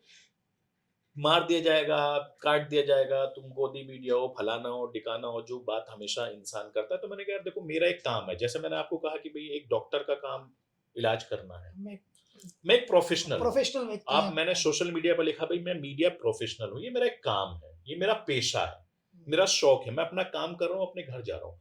तो मुझे लगा कि यार बहुत चीजें हो गई, और मुझे लगता है कि हम काम तो शुरू से कर ही रहे थे भाई, शोहरत भी ली थी, तो वो नेकी नो कोस बदी कोस, मुझे लगता है कि इसको एक खूबसूरत मोड़ देके छोड़ देना चाहिए। तो उसी समय मुझे अलग अलग चैनल से ऑफर आने लगे कि भाई इतना ले लो, इतना ले लो, इतना पैकेज ले लो, ये पोजीशन ले लो, क्योंकि चीजें बिकती हैं तो आदमी, चलती हुई गाड़ी में हर आदमी सवार होना चाहता है। तो उसी समय मुझे 2 बड़े लीडिंग चैनल से ऑफर आए, तो मैंने कहा कि ठीक है, मैं किसी के साथ धोखा नहीं करूंगा। तो मैंने अपने बॉसेस को कॉन्फिडेंस में लिया जिनके साथ मैं काम करता था। मैंने कहा साहब देखो, चीज़ें अब बहुत ज़्यादा होने लगी हैं, और मुझे लगता है कि मुझे खूबसूरत मोड़ लेकर छोड़ देना चाहिए, और मुझे नहीं लगता कि आगे मेरे लिए बहुत दिक्कत हो, क्योंकि बहुत दिक्कत होने लगी थी। तो बहरहाल एक अच्छी अपॉर्चुनिटी आने लगी, तो मुझे लगा कि अब डिसीजन लिया। फिर मैंने अपने जो मेरे दोस्त थे, जो मिलने वाले थे, जिनके साथ मैं उठता बैठता हूँ, उनसे मैंने मशवरा किया। तो उन्होंने कहा कि सरफराज अब तुमको इसको स्टॉप कर देना चाहिए। शो भी हिट हो गया, चीज़ें भी हिट हो गई, अब तुमको मूव ऑन कर दे। तो मैंने न्यूज़ पढ़ते-पढ़ते जैसे ही मैं अपना बुलेटिन खत्म करा, 10 बजे मेरा बुलेटिन खत्म हुआ था, तो मैंने बोला, ये था आज का राष्ट्रवाद। कल कल वाला तो नहीं बोला मैंने कि आज इसके सफ़र में मेरे साथ इतना ही, लेकिन थोड़ी देर के बाद मैं लाइव रहूँगा। मैंने उठा के 10 लाइव आया, हाँ, आके उसी में बताया कि नहीं, नहीं, वो तो मैंने ऑफ़िशियल इस्तीफ़ा भेज दिया, तो पूरे ऑफ़िस में खलबली मच गई। अच्छा, जो मेरे बॉस थे, मैंने उनको कॉन्फिडेंस में लिए रखा था, चूँकि मैं अमूमन जिनके साथ काम करता हूँ, मैं उनके साथ झूठ नहीं बोलता। मैं उनको कॉन्फिडेंस में लेके मैं कोई काम करता हूँ, और ये मेरी पहचान रही है शुरू से। तो मैंने कहा कि देखो, मैं ये सब नहीं कर सकता, मेरे लिए दिक्कत है और मेरे लिए पास ऑफ़र भी है। उस ऑफ़र्स में से मैंने ये चूज़ किया कि अब मुझे क्या करना है।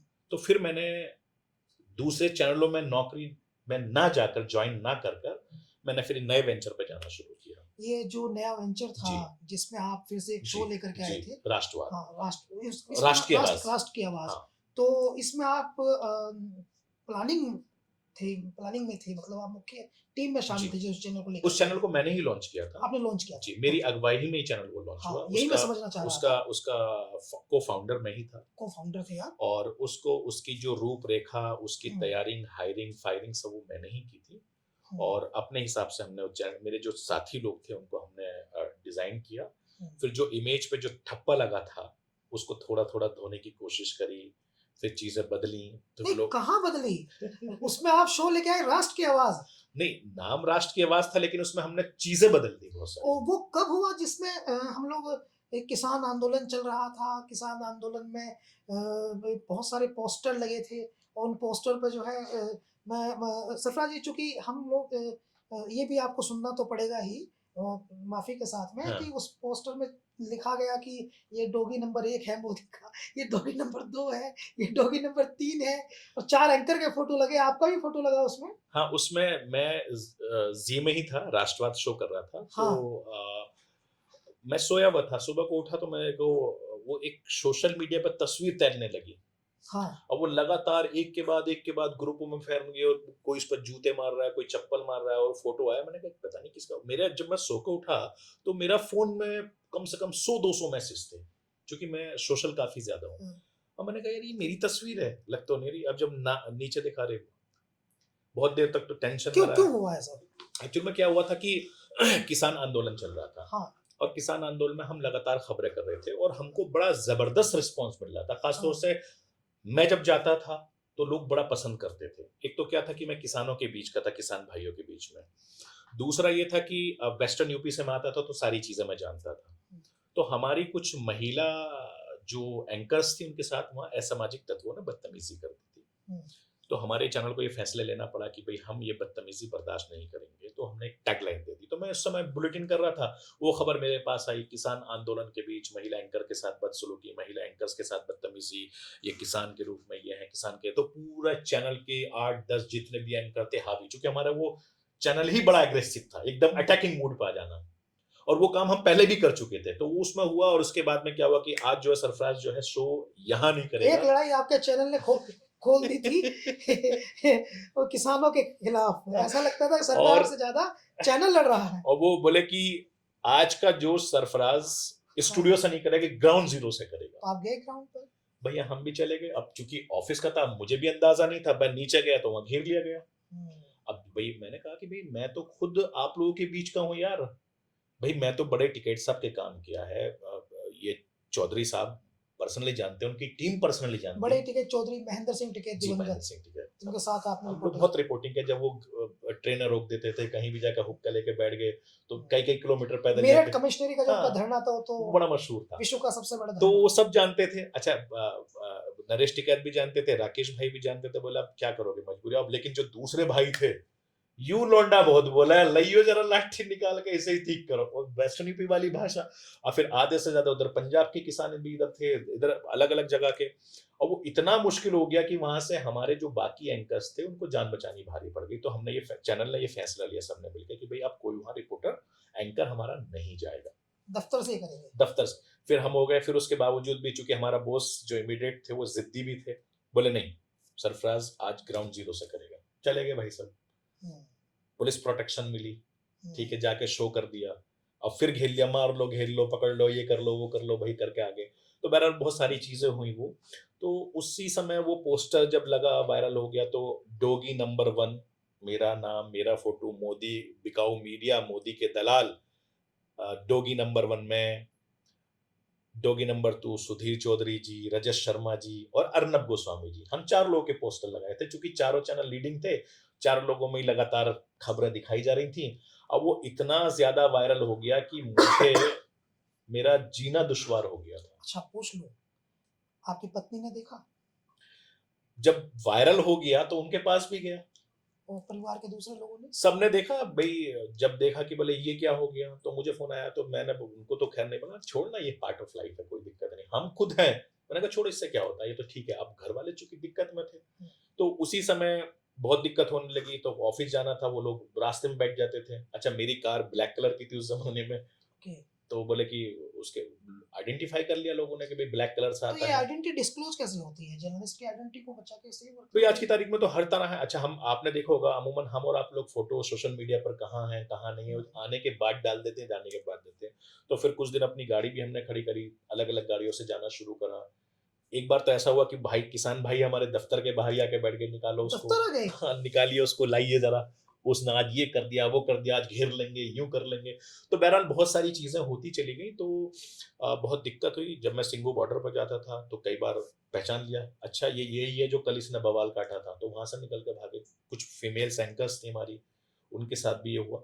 तो बहरहाल उसी समय लगा कि यार अब बहुत ज्यादा हो गया है और ये सब ठीक भी नहीं है, तो इसलिए चीजें तो चेंज। फिर आपका काम करने का तरीका राष्ट्र की आवाज में बदला या वही वर्क स्टाइल वैसे ही नहीं, स्टाइल तो वही था, वही था? क्योंकि भाई मैं तो अपना काम कर रहा था ना, हम्म, मैं अपना काम कर रहा था। बट हाँ, ये हो गया था कि जब मुझे वेस्टर्न यूपी जाने की रहती थी, तो बड़ा सोच समझ के जाना पड़ता था, कहाँ जाना है, कहाँ नहीं जाना है, प्रोटेक्शन लेनी है। 4 साल हो गए इस बात को। हाँ, अब लोग भूल गए। अब लेकिन अब भी जब मैं कभी जाता हूँ तो वो शिकायतें मिल जाती हैं, अरे भाई साहब आपने तो बड़ा बवाल काटा था, आपको याद है? अरे मैंने कहा भैया वो चैनल का काम था मेरा। अच्छा, राकेश भाई ने भी कई लोगों को कहा, भाई यार देखो, वो अपने परिवार का ही तो है, अपने इधर का ही तो है, वो उसका काम है वो। अच्छा एक बात मैं सरफराज भाई मेरे मन में ही देखिए, ये ना हमारी निजी जिंदगी अलग चीज है, हमारा काम अलग चीज है। कि मेरे मन में एक सवाल बड़ा महत्वपूर्ण है। जर्नलिज्म जो आप कर रहे थे वो प्रोफेशनलिज्म है, आपका जर्नलिज्म है। क्या आपके पॉलिसीज हैं? वो तो उस चैनल उस पर चलता है जो आपकी पॉलिसीज हैं। जी। 2 लोगों का नाम जो है वो कभी हीरो बनते हैं, कभी जीरो बनते हैं देश भर में। एक है रूबिका लियाकत हम्म, और एक है सरफराज सीफी, जो अधिक नेगेटिविटी में मुसलमानों के बीच में खासकर, क्योंकि आप दोनों का मजहब एक है, इसलिए मैं सवाल पूछ रहा हूँ। हालांकि काम अलग चीज है, मजहब अलग चीज जी। है। कि इसकी रूबिका लियाकत जो है, अक्सर हम देखते हैं उन्हें कि वो कभी कुंभ में चली जाती हैं, कभी तिलक लगा लेती हैं। इसके उलट आपको देखते हैं तो आप हज में जाते हैं, आप उम्रे में जाते हैं, हम्म, आपकी हर साल फोटो आती है उम्रा करते हुए, आपकी हज करते हुए फोटो आ जाती है। और ये भी है कि आप केदारनाथ गए तो आपने वहां भी नमाज पढ़ी, ये भी आपने कमरे। तो आपका जो विजुअलाइजेशन है, जो टीवी पे दिखता है, वो निजी लाइफ में आप उससे उलट हैं। और रूबिका लियाकत जो टीवी पे दिखती हैं निजी लाइफ में, वो उसके जैसी कुछ कुछ दिखती हैं। तो इसका इस पे हम बातचीत करेंगे कि आप सरफराज जो हैं वो पर्दे पे कुछ हैं और पर्दे से बाहर कुछ हैं। देखिए, मेरा क्या भाई मानना ये है कि जैसे जिनका आपने जिक्र किया, हमारे हाँ। साथी जो हैं वो भी दूसरे मीडिया, उनकी अपनी एक अलग पॉलिसी है, आपकी एक अलग पॉलिसी है, मेरी अपनी अलग पॉलिसी है। हर किसी का एक अपना एक एजेंडा, अपना काम करने का तरीका अपना होता है। जैसे मैंने डिबेट बहुत करी, मैंने डिबेट करनी बंद कर दी कि मैं अपना बीपी नहीं बढ़ाऊंगा। ओके। वो डिबेट करते हैं, उनका वो काम है, जो चैनल उनको जिम्मेदारी देगा वो काम है। अब उसमें वो ज्यादा करें या कम करें, वो उनका अपने काम करने का तरीका है और है। रही बात जहां तक मजहब की है, जैसा आपने कहा, ऐसा नहीं है कि वो मजहब से ज्यादा दूर होंगी, जितना मैं उनको जानता हूं, चूंकि उनके हस्बैंड भी मेरे बड़े अच्छे दोस्त हैं। ओके। है ना? तो उनका एक काम करने का तरीका है, वो भी एक हार्डकोर प्रोफेशनल है। ठीक है? अब वो क्या करती हैं क्या नहीं करती, उनकी निजी जिंदगी है, उनका अपना सोचना है। जहां तक मेरी बात है, मैं अपनी बात ही करूंगा। भाई मान लीजिए कि मेरा जो काम है, मैं जो भी चैनल में काम करता हूँ, उनको बोलता हूँ कि साहब आप मुझसे जो कराएंगे, मेरा ये काम है, सिर्फ मैं एक मीडिया प्रोफेशनल हूँ। ठीक है, मैं एज ए मीडिया प्रोफेशनल आपके ऑर्गेनाइजेशन के साथ काम कर रहा हूँ, लेकिन मेरी अपनी कुछ रिस्पॉन्सिबिलिटी है, जो मेरी एक जिम्मेदारी है। जैसे मैं जिस धर्म में मैं पैदा हुआ, जिस मजहब में मैं पैदा हुआ, उसको फॉलो करने का अधिकार मेरा मजहब मुझे देता है, मेरे हिंदुस्तान का कानून देता है, तो मैं वो फॉलो करूंगा। अगर मान लीजिए कि आप पैसा कमा रहे हैं, तो आप इमीडिएट इनकम टैक्स भी दे रहे हैं। आप पैसा कमा रहे हैं, उसका 2.5% ज़कात भी दे रहे हैं, जो कि ये आपके ऊपर कंपल्सरी है, क्योंकि आप उस मजहब में पैदा हुए हैं, उस मजहब को फॉलो कर रहे हैं। आप हिंदुस्तान में रहते हैं, तो आप टैक्स पे कर रहे हैं। तो ये बहुत सिंपल सा रीजन है कि अगर मान लीजिए कि कोई इंसान कोई काम कर रहा है, उसकी इंडिविजुअल आइडेंटिटी है। अब वो कैसे किसको बनानी है, वो खुद डिसाइड करता है। मान लीजिए मेरी है, मैं अपनी आइडेंटिटी, मुझे ये नहीं करना कि साहब मैं इसमें बहुत ये कर लूंगा, मुझे ये करना है, मुझे वो करना है, मुझे जो करना है मैं सिर्फ उतना करूंगा। ये एक प्रोफेशनल है। अब मैं इसे 24 घंटे अपने ऊपर हावी तो नहीं होऊंगा। अगर मैं एंकर हूं, जब तक मैंने कोट पहन रखा है स्टूडियो में, तब तक ही मैं एंकर हूं। उसके बाद मैं एंकर नहीं हूं। मैं जब तक कुर्सी पर बैठा हूं, मैं तब तक ही बॉस हूं। उसके बाद मैं बॉस नहीं हूं। जब तक मैं अपने न्यूज रूम में हूं, तब तक मैं एक मीडिया प्रोफेशनल हूं। उसके बाद जैसे ही मैं सड़क पर हटा, मैं अपने दोस्तों के साथ, अपने फैमिली के साथ, अपने रिलेटिव्स के साथ मैं खूब मौज मस्ती करता हूँ। मैं उनके साथ खाता हूँ, घूमता हूँ, ये करता हूँ, क्योंकि मैंने अपने पेशे को अपने ऊपर हावी नहीं होने दिया। ठीक है, मैं उस पेशे को सिर्फ उतना इस्तेमाल करता हूं या उतना रखता हूं जितना मुझे जरूरत है, या मुझे मेरे पेशे की मेरी जरूरत है। मैं उसे 24 घंटे अपने सर पे चढ़ा कर नहीं रखता। अगर मेरा मेरा टाइम अगर मेरी बेटियों का है, तो मैं अपनी बेटियों को उतना टाइम दूंगा। मेरे दोस्तों को जितना टाइम है, मैं अपने दोस्तों को दूंगा। मुझे जितनी नींद पूरी करनी है, मैं प्रॉपर करूंगा। जब मुझे इबादत करनी है, मैं इबादत करूंगा। ये मेरा फैसला है। और जब आपको 24 घंटे हैं आपके पास, 24 घंटे में आपको कैसे अपने आप को रखना है, ये आपको करना है। क्योंकि आप ये जानते हैं, आपको और हमारा ये यकीन है, क्योंकि इस्लाम मजहब को हम फॉलो करते हैं, कि हम पैदा हुए हैं तो हम मरेंगे भी, और उसके बाद में जो बीच का हिस्सा है वो हमारा है। भाई, नमाज पढ़ना, रोजा रखना, जक़ात देना, कुर्बानी करना, हज करना, ये आपके ऊपर फर्ज है, कंपलसरी है, क्योंकि आप उस मजहब के हो। लेकिन उसके बाद भी आपके बहुत सारे काम मानवता के हैं, जो आपको करने चाहिए और हर इंसान को करने चाहिए। चाहे आप सनातन से हो, धर्म से ताल्लुक रखते हो, चाहे आप क्रिश्चियन धर्म से ताल्लुक रखते हो, चाहे आप सिख कम्युनिटी का रखते हो। आप उन उन लोगों के धर्म को देखो, आप सिख कम्युनिटी को देखो। 4:30 बजे, 4 बजे वो लोग गुरुद्वारे में होते हैं।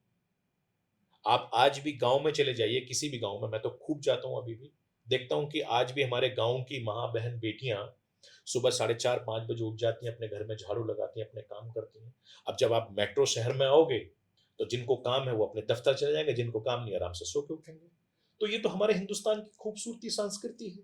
तो मेरा अपना मानना है कि आप चाहे सनातनी हो, चाहे इस्लाम मजहब को मानने वाले हो, चाहे आप सिख धर्म को फॉलो करने वाले हो, या आप क्रिश्चियन धर्म को मानने वाले हो, आपको अपना धर्म फॉलो करना चाहिए। ये हिंदुस्तान भी कहता है, हिंदुस्तान का कानून भी कहता है, और हिंदुस्तान की तहजीब संस्कृति रही है।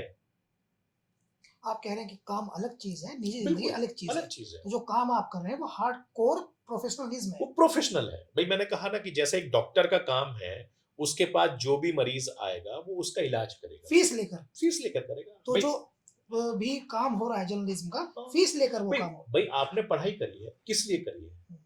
आपने जो पढ़ाई, भाई मैं ये तो नहीं कह रहा कि हम पत्रकार, हम जर्नलिस्ट, कि मैं बहुत बड़ा पत्रकार हूं। मैं तो मीडिया प्रोफेशनल हूं। मैं हमेशा अपने आप को एज ए मीडिया प्रोफेशनल ही इंट्रोड्यूस करता हूं। अच्छा, जैसे आप ना ये जितने जर्नलिस्ट हैं, राष्ट्रवाद वाले हम्म, एंकर हैं, आप लोग आपस में तो कभी बैठते होंगे ना? बैठते बिल्कुल हैं? बैठते हैं। तो कभी कहते हैं यार गाली बहुत पड़ रही है, इसे छोड़ दो? देखिए, अब चीजें बदल गई हैं। जैसे मैंने आपको बताया कि हाँ, मैं चूंकि रिपोर्टर रहा हूं हाँ। शुरू से, मेरे सारे साथी आज भी बड़े बड़े चैनलों पर बड़ी बड़ी पोजीशन पर हैं। ये चिंता होती है कि यार अब वो मजा नहीं रहा है, यार अब मीडिया को इस तरीके से कर दिया है, इस तरीके से हो गया, क्योंकि क्रेडिबिलिटी पे सवाल खड़े हो गए हैं। हुँ, अच्छा, आज की तारीख में जिस इंसान को न्यूज देखनी है, वो इंसान के पास मोबाइल है। वो सबसे बड़ा हथियार है। आज की तारीख में हर इंसान पत्रकार है, हुँ। जिसके पास मोबाइल है। उसको अगर कोई खबर देखनी रहेगी, तो आज की तारीख में सोशल मीडिया के जरिए वो जिसको मर्जी करेगा उसको देखेगा। जैसे आपके हाथ में टीवी, मैं कहता हूँ कि यार, मुझसे कई लोग कहते थे जब मैं वेस्टर्न यूपी जाता हूँ या अलग अलग जगह जाता हूँ, अरे यार तुमने यार ये बहुत गलत करा। मतलब भाई, आपके हाथ में रिपोर्ट था, चेंज कर देते। क्यों नहीं चेंज किया आपने? बोले नहीं, हमें तो ये देखना था, आप क्या कह रहे हो। अच्छा, देखना भी है कि ये क्या कहेगा, उसको आगे। तो कई लोग मुझे भी बोलते थे, अभी भी बोलते हैं, यार तुमने तो उस समय बड़ा बवाल काटा था। मैंने, भाई वो मेरा काम था। तो मैंने आपको, जब मुझे पसंद नहीं था तो क्यों देखते थे? मत देखते, आपके पास में रिमोट था, एक बटन दबाते आगे चले जाते। बोले नहीं, हमें तो आपको भी देखना था कि आप कर क्या रहे हो। तो बहुत डिफिकल्ट टाइम भी होता है, लेकिन जब आप, जैसे मैंने कहा कि मेरे घर में बॉम्बे में, दिल्ली में टीवी है, रिचार्ज नहीं है। को टीवी नहीं देखते, दुनिया को टीवी की को दिखाते हैं टीवी। बहुत सालों से नहीं है। सालों से नहीं देखते हाँ, टीवी। बहुत सालों से नहीं है। मान लीजिए कभी क्रिकेट का मैच हुआ तो किसी ने कह दिया कि यार चलो मैच देखना है, जैसे इंडिया इंडिया का कोई बड़ा अच्छा मैच होता तो मैं देख लेता हूँ। पहले तो बहुत शौक था, लेकिन अब टाइम भी नहीं रहता, नहीं देख पाते। बहुत सालों के बाद मैंने टीवी रिचार्ज किया था, अभी वो भी सिर्फ मैच देखने के लिए, उसके बाद फिर वो भी बंद कर दिया। तो मैं खुद टीवी नहीं देख पाता हूँ। अच्छा, टीवी की क्रेडिबिलिटी डाउन हुई है तो आपने अपनी बातचीत में कह दिया, लेकिन ये जो फेक न्यूज चलाते हैं, जैसे हमने कुछ दिन पहले भारत पाक वार के दौरान भी देखा, पूरा टीवी मीडिया ने हाँ। बिल्कुल नाक ही कटवा दी। हाँ। बिल्कुल गलत खबरें चला दी और वीडियो गेम की खबरें चला दी। बड़े बड़े पत्रकार बनते हैं, दिखते हैं, बताते हैं, और बिल्कुल रिसर्च नहीं होती क्या आजकल? देखिए, मैं इसमें क्या भाई दो बातें कहूंगा और हाँ। आपके दर्शकों को भी बताऊंगा। एंकर की उसमें कोई गलती नहीं है, क्योंकि वो तो स्टूडियो में बैठा है, उसके कान में ईपी लगा हुआ है और लैपल लगा हुआ है। हाँ। उसको जो कमांड बेचारे को मिलेगी वो तो वही करेगा। अब गालियां तो सिर्फ एंकर सुन रहा है ना, हाँ, कमांड को फॉलो कर रहा है। कमांड को फॉलो कर रहा है नोटिस कीजिए, अब भाई। जब ये कमांड को फॉलो करते हैं, हाँ। तो बिल्कुल क्या इनका अपना, ये बहुत बड़ा सवाल है सरफराज जी, हाँ। चूंकि हम लोग समझना, हम आए प्रिंट मीडिया से, हाँ। आप हैं इलेक्ट्रॉनिक के लोग। हाँ। हम प्रिंट मीडिया से डिजिटल में आए हैं। हाँ। टीवी के हम अभी भी नहीं है, जी। आप टीवी के आदमी जी। हैं। तो जब इनको कमांड मिलती है, क्या इनका खुद का सेंस नहीं होता कि चीजों को समझ नहीं है? अब मैं बताता हूँ आपको। हाँ। बहुत अच्छे से समझेंगे आप इस समय मैं और आप दोनों पॉडकास्ट कर रहे हैं, राइट? हमें बाहर का कुछ नहीं मालूम। आप ना अपना फोन देख रहे हैं, ना मैं अपना फोन देख रहा हूँ। मेरे कान में ईपी लगी हुई है और मैं आपको, या आपके कान में लगी है, मतलब आज मोहम्मद भाई तुरंत खबर ब्रेकिंग करो कि आपके दफ्तर के बाहर में आग लग गई है। भाई दिल्ली के या मेरठ के किसी भी शहर में आग लग गई है, तो आप क्या करोगे? रोकेगे?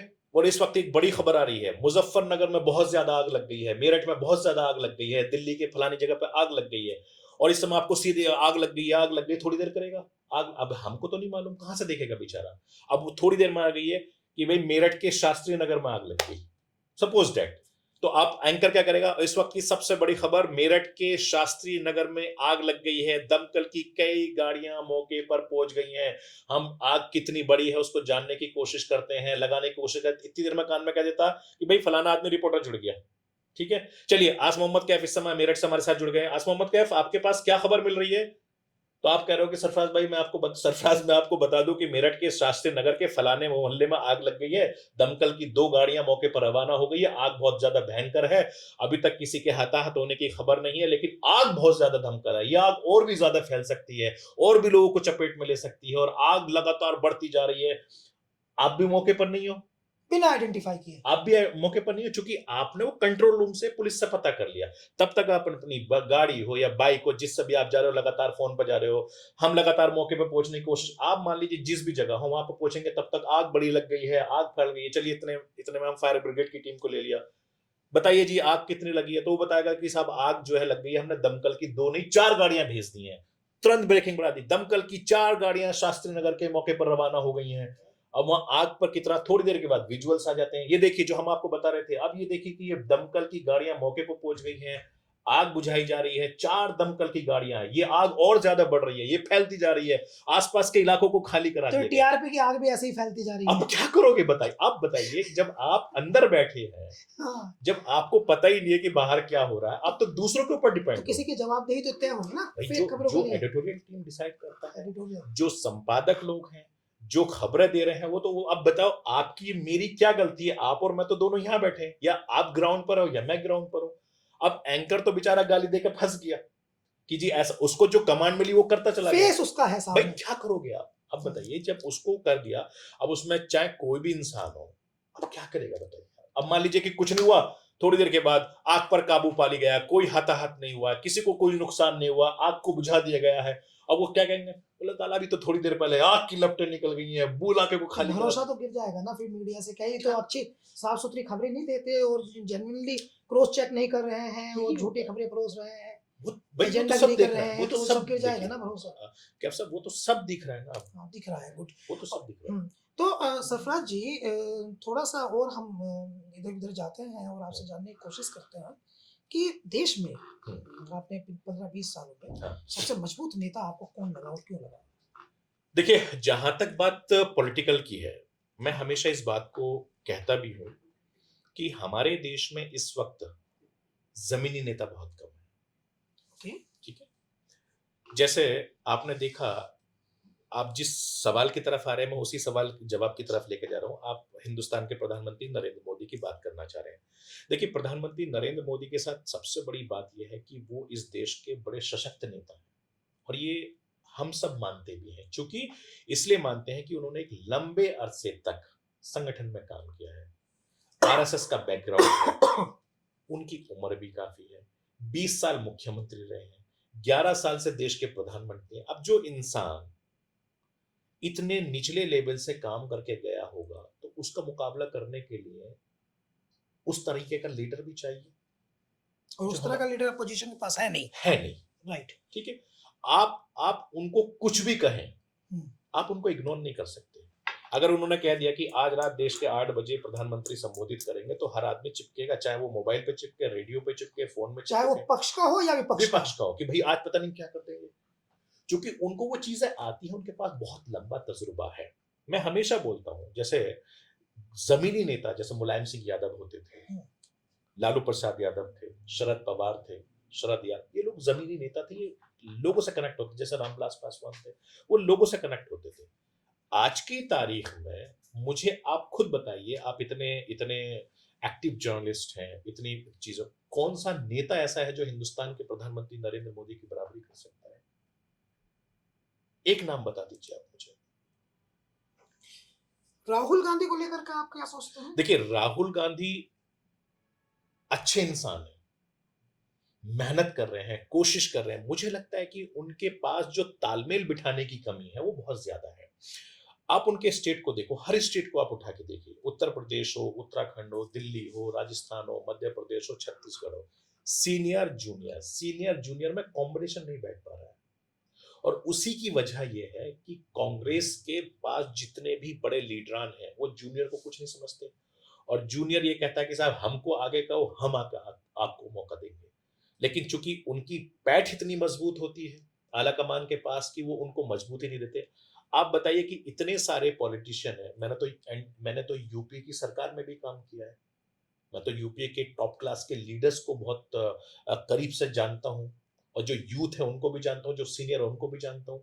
तो आज बताइए कि उनके यहाँ तालमेल बिठाने में इतनी कमी है कि कौन कौन उनके तालमेल बिठाएगा। भाई अगर मान लीजिए कि भारतीय जनता पार्टी का आप जिक्र करना चाह रहे हैं, अगर बीजेपी के पास नेतृत्व स्ट्रांग है, रात को अगर 11 बजे तक कोई लिस्ट जारी नहीं हुई तो कोई पत्रकार, कोई नेता कयास नहीं लगा सकता। आप सोचिए कितना कॉन्फिडेंस होगा।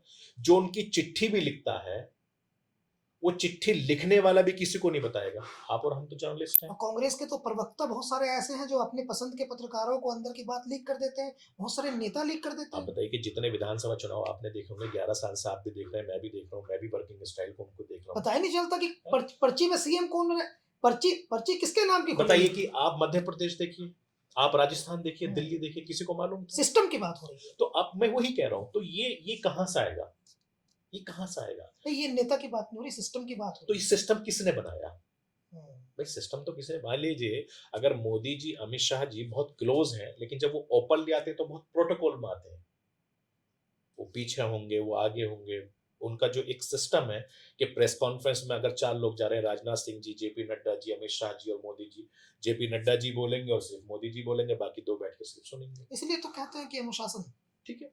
तो आप ये देखो कि जो इंसान, अब भारतीय जनता पार्टी का कार्यकर्ता भले ही नाराज हो, कुछ भी हो, भाई ऑपरेशन सिंदूर हुआ, सच्चाई क्या है सारी दुनिया जानती है, अच्छा है बुरा सारी दुनिया जानती है, लेकिन गांव में बैठा हुआ 1500 किलोमीटर दूर, 2000 किलोमीटर दूर, 500 किलोमीटर दूर, वेस्टर्न यूपी के आपके जिले के सबसे छोटे से गांव में बैठा हुआ एक भारतीय जनता पार्टी का कार्यकर्ता जश्न मना रहा होगा, खेत पे बैठा हुआ, मेड़ पे बैठा हुआ, किसान पानी दे रहा है, कह रहा मोदी जी ने सीधा कर दिया पाकिस्तान को, साले को सीधा कर दिया। अब उसमें अखिलेश यादव जी या मायावती जी या दूसरे नेता कितनी जान डाल देंगे। भाई आज मान लीजिए जैसे उत्तर प्रदेश में अखिलेश यादव बहुत एक्टिव नेता है, अच्छा बोल रहे हैं अभी, अच्छा काम भी कर रहे हैं, परिपक्व हो गए बहुत ज्यादा, हम तो उनको शुरू से देख रहे हैं। लेकिन आज भी उनके इर्द गिर्द बहुत सारे लोग ऐसे हैं जो उनको चीफ मिनिस्टर की कुर्सी से आज भी नहीं उतरने दे रहे हैं। अभी फील कराते हैं सर। फील कराते हैं कि सर आप चीफ मिनिस्टर हो, जबकि अखिलेश यादव जी में बहुत कैपेसिटी है, बहुत क्लेवर है, और वो इंसान बहुत आगे तक जा सकते हैं, क्योंकि उनको जो सीखने की, समझने की सलाह, आप उनके शुरू के सामाजिक न्याय की सियासत का जो हल्ला पूरे भारत में कटा हुआ हाँ है, तो क्या इस बात की संभावना है कि पिछले समाज से होने के बावजूद अखिलेश यादव जो है वो प्रधानमंत्री पद तक पहुंच सकते हैं? देखिए, मुझे लगता है कि उनको उनको बहुत मेहनत करने की जरूरत है। देखिए, सबसे बड़ी बात यह है कि जब तक वो अपने आप को या उनके आसपास का जो घेरा है उनको चीफ मिनिस्टर पद से हटाने नहीं देगा, तब तक बहुत मुश्किल उनके लिए रहेगी। मैं इसलिए कह रहा हूं क्योंकि मैं वेस्टर्न यूपी और ईस्टर्न यूपी की सियासत को बहुत करीब से जानता हूं। उनका जो घेरा है जिसको नवरत्न जी कहते हैं, जी तो वो नवरत्न जो है धीरे धीरे उनको नुकसान पहुंचा रहे हैं। भाई, आप ये देखिए ना, अखिलेश जी और मुलायम सिंह यादव जी, हमने तो मुलायम सिंह यादव जी के साथ भी काम किया। अगर उनके यहाँ का कोई एक लड़का भी है, उसको नाम से, उसके गांव से, हर चीज से जानते हैं। हालांकि अखिलेश यादव जी बहुत कोशिश कर रहे हैं, उनकी उनकी टीम भी बहुत कोशिश कर रही है, और वो खुद भी बड़े एक्टिव हैं, चीजों पर नजर रखते हैं। मुझे लगता है कि उनको अपने साथ बड़े जो परिपक्व टाइप के लोग हैं उनको रखना चाहिए। उनको उनको अपने उस दायरे से थोड़ा बाहर निकलना पड़ेगा। जैसे राहुल गांधी जी ने, ये अखिलेश यादव तो बहुत निकलते हैं। आप देखिए, उनसे ज्यादा जमीन पर कौन नेता रहता है? रोज किसी शादी में दिखाई देते हैं, हाँ, रोज किसी कार्यकर्ता के यहाँ कोई तेरहवीं हो लेकिन गई या कुछ, तो लेकिन आप उनके जाते तो बहुत कार्यकर्ताओं अच्छी से थी वो। पूछिए आप। भाई, चूंकि मैं तो उनके कार्यकर्ताओं के टच में भी रहता हूँ, हम्म, उनके पॉलिटिशियन के टच में भी है। हम्म। शादी ब्याह की बात नहीं है, मरने जीने की लड़ना बात है। चाहते हैं। देखो, आप एक बात सुनो, अगर आपसे मेरे रिश्ते हैं, हम्म, आपके घर में शादी है तो मुझे आना पड़ेगा, हम्म, मेरे घर में शादी है तो आपको आना पड़ेगा। हम्म। आपको भाई हेलीकॉप्टर मिल गया, 25-40 मिनट का रास्ता, कहीं भी उत्तर प्रदेश में पहुंच जाओ। मैक्सिमम 50 मिनट का रास्ता होगा लखनऊ से। अगर उनको सहारनपुर जाना है तो 50-55 मिनट में पहुंच जाएंगे वो, है? तो अगर अपने 2 घंटे निकाल के किसी की शादी की शिरकत कर लिए, आप एक नेता के घर चले गए, जो बाकी जो नेता है बेचारे उनके घर नहीं जाएंगे, तो क्या वो नाराज नहीं होंगे? समझिए, अगर मान लीजिए कि वो बलिया में किसी एक नेता के घर पे चले गए, उस जिले में और भी तो बहुत सारे नेता हैं, तो इसका फायदा कम, नुकसान ज्यादा है। देखो उनकी शादी में भी उनको जाना पड़ेगा। भाई, अगर एक जिले में बहुत सारे नेता हैं, कार्यकर्ता हैं, भाई एक जिले में अमूमन 4-5 विधानसभाएं होती हैं। हम्म। आप एक विधायक की शादी में चले गए, आप 5 विधायक की शादी में नहीं गए। अगर एक विधायक, एक एमपी आपके एक विधायक की यहाँ पर मौत हो गई, उसकी 13वीं में चले गए, बाकी 4 की में नहीं गए, तो ये तो फिर इसको मनाना पड़ेगा। तो कैसे करोगे इश्यूज आप? आए सामने, मेरठ में एक नेता के साथ इश्यूज आए इस तरह के सामने। तो मेरा अपना तो मानना ये है, या तो आप कहीं जाओ मत, हाँ, या तो आप अपनी रैलियां करो जैसे आप। मायावती किसी शादी में शिरकत नहीं की उन्होंने, उन्होंने अपने कोहरा बना रखा है। हो रहा। तो मायावती जी की पॉलिटिक्स को लेकर के भी हम सवाल आपसे पूछ लेंगे, हाँ, क्योंकि वो भी आपको लगता है बसपा जो है वो एक और रिकवरी लेगी या? देखिए, मुझे मुझे दो चीजें लगती हैं। जिस तरीके से मायावती जी की पॉलिटिक्स थी, हम्म, जिस तरीके से उन्होंने अपना ऑरा क्रिएट किया था, जिस तरीके से उनके समाज के लोगों ने अपने दिलों में जगह दी थी, हम्म। वो मायावती जी ने खो दी है। अब उसके पीछे क्या वजह रही है सारे लोग जानते हैं। या आप कभी वापसी नहीं कर पाएगी देखिए, उनके बसपा। सलाहकार जो है, हम्म, भाई वो तो बेडरूम की सियासत कर रही हैं अभी, हम्म, सोशल मीडिया की सियासत कर रही हैं। अब बताइए कि जो उनके परिवार के, उनके भतीजे आकाश कोशिश कर रहे थे, मेहनत कर रहे थे उभरने की, आगे बढ़ने की, उनके साथ 2-2 3-3 बार क्या हुआ, किसी भी वजह से, किसी भी वजह से। ये अब उनकी नकारात्मक गई ये बात। अब मान लीजिए कि उनकी पार्टी का कार्यकर्ता, उनकी पार्टी का नेता, उनके समाज के लोग क्या सोच रहे होंगे, जबकि उनके मुकाबले आपके चंद्रशेखर आजाद बहुत अच्छा काम कर रहे हैं। आपको लगता है चंद्रशेखर आजाद जो है वो मायावती के वोटर्स और मायावती क्या स्थान जो वैकेंट हो गया है उत्तर प्रदेश में बहुजन पॉलिटिक्स का, उसको वो पालेंगी? बिल्कुल पा सकते हैं, उनके अंदर वो कैपेसिटी है। मैं इसलिए बात को कह रहा हूं क्योंकि आपने, अगर, चूंकि मैं तो डिजिटल मीडिया पर उनको देखता रहता हूं, लगातार सोशल मीडिया पर देखता हूं, आप उनको देखिए कि उनकी टीम किस कदर एक्टिव है। भाई, अगर उत्तर प्रदेश का एटा हो, मैनपुरी हो, आगरा हो, सहारनपुर हो, कहीं भी कुछ हादसा होता है, महाराष्ट्र, महाराष्ट्र, मध्य प्रदेश, जहां भी होता है, वो जाते हैं वहां पर, वो आवाज बुलंद करते हैं। अलीगढ़ में कितना बड़ा काम हुआ था, आपने देखा उन्होंने किस तरीके से वहां पर आवाज बुलंद करी। तो उनके जो समाज के लोग हैं, उनके समाज के लोग उनके साथ आए, तभी तो नगीना से सांसद बन गए। अच्छा, अखिलेश यादव को इस बात का नुकसान होगा? जैसे आपने कहा कि भाई चंद्रशेखर तो जाते हैं हाँ। और अखिलेश यादव जाते नहीं है, टीम भेज देते हैं और खासकर मुसलमानों में सवाल उठता है, तो लोग ये पूछते हैं भाई अखिलेश यादव जो है मुसलमानों की लड़ाई ग्राउंड पे जाके क्यों नहीं लड़ रहे देखिए, हैं? मुझे लगता है, देखिए एज़ ए पॉलिटिकल स्टूडेंट्स या इतने सालों से जो मेरा तजुर्बा, मुझे लगता है कि अखिलेश जी को बहुत ज़्यादा मेहनत करनी पड़ेगी। चूँकि उनको जिस तरीके से वो मेहनत कर रहे हैं, जैसे मैंने कहा कि उनके आस-पास के लोग, हुँ, जो भी हो एक्स वाई ज़ेड, मैं किसी को नहीं नाम नहीं ले रहा, कोट नहीं कर रहा, उनको चीफ मिनिस्टर्स बनने में ही कि भई साहब अभी भी आप मुख्यमंत्री हो, हुँ, जबकि योगी जी कितने साल से हैं। जब तक वो फील गुड नहीं हटेगा उनके लिए, वो हमेशा से चीज़ें रहेंगी। जबकि इतने सुलझे हुए, इतने समझदार, इतने मेहनती लीडर, आपने देखा होगा कि उत्तर प्रदेश में यूपी के 2 लड़के, हुँ, कितनी भीड़ होती थी, 17 में। कितनी भीड़ होती थी। हुँ, आप बताइए उत्तर प्रदेश का कौन-सा ज़िला ऐसा है जो आपने हमने नहीं देखा हो, जो कवर ना किया हो? किस कदर भीड़ होती थी उनकी रैलियों में, लेकिन वो भीड़ वोटों में वोट तब्दील में नहीं नहीं हुई। बदली 2017 में। क्यों? हुँ, भई आप उनके जितने भी हैं, लेकिन आप उसके मुकाबले देखिए, अब उत्तर प्रदेश की सियासत करंट सिनेरियो में बहुत बदल गई है अभी। हुँ, इस समय मान लीजिए कि ऐसा नहीं है कि योगी आदित्यनाथ जी, महाराज जी जो काम कर रहे हैं, उनके विधायक, उनके नेता खुश हैं उनसे, क्योंकि वो अपने सख्त फैसलों के लिए जाने जाते हैं। तो ये तो बड़ा डामाडोल स्थिति है, और इतना बड़ा ज़िला है यूपी, इतना बड़ा स्टेट है, उसको काबू करना बड़ा मुश्किल अच्छा, काम है। मुसलमान लीडरशिप पे बहुत बातचीत हो रही है कि मुस्लिम लीडरशिप खत्म हो रही है। तो आप ये बताइए ये इमरान प्रतापगढ़ी और इमरान मसूद में ज़्यादा पोटेंशियल किसमें है? देखिए, दोनों अपने-अपने फील्ड के माहिर हैं। अपने-अपने फील्ड के बारे देखिए, इमरान प्रतापगढ़ी बेहतरीन शायर हैं, बेहतरीन वक्ता हैं, और उन्होंने बहुत कम वक़्त में पॉलिटिकल मार्केट उन्होंने अपनी पहचान बनाई, इसमें कोई शक नहीं है, में। हुँ, ठीक है? और दूसरा अपना उनका बात करने का लहज़ा है, जिससे वो लोगों को प्रभावित करते हैं। एक तो शायर हैं, हुँ, पढ़े-लिखे नौजवान हैं, यूथ आइकॉन भी हैं, इसमें कोई शक नहीं है। जहाँ तक इमरान मसूद की बात कर रहे हैं, इमरान मसूद देखिए वो अपने तेवरों की वजह से जाने जाते हैं। हुँ, कभी पार्टी को फ़ायदा होता है, कभी पार्टी को नुकसान भी होता है। हुँ, तो जहां तक इमरान प्रतापगढ़ी की सवाल है, इमरान प्रतापगढ़ी नेशनल इंटरनेशनल एक पॉलिटिशियन के साथ-साथ शायर भी है। हुँ। बड़ी आइडेंटिटी बड़ी आइडेंटिटी है उस इंसान की, और नो डाउट कि उस इंसान ने हमारी आपकी तरह बहुत मेहनत की है, इमरान भाई ने।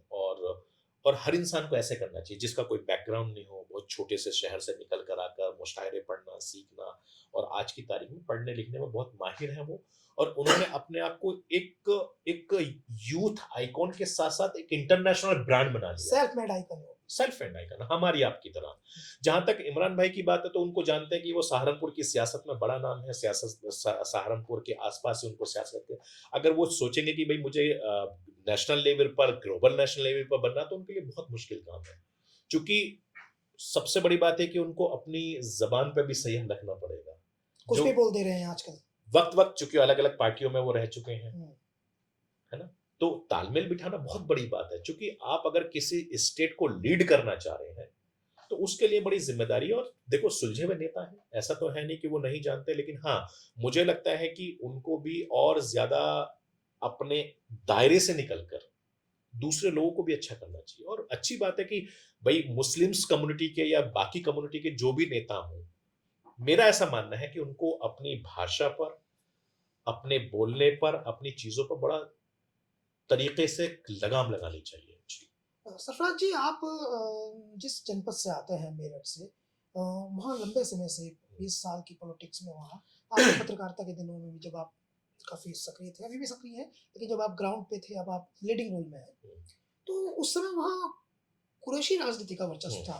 शाहिद अखलाक थे, हाजी हम्म, याकूब थे, यूसुफ कुरैशी थे, हम्म, बहुत सारा नेतृत्व वहाँ और मुस्लिम नेतृत्व दिखाई देता था।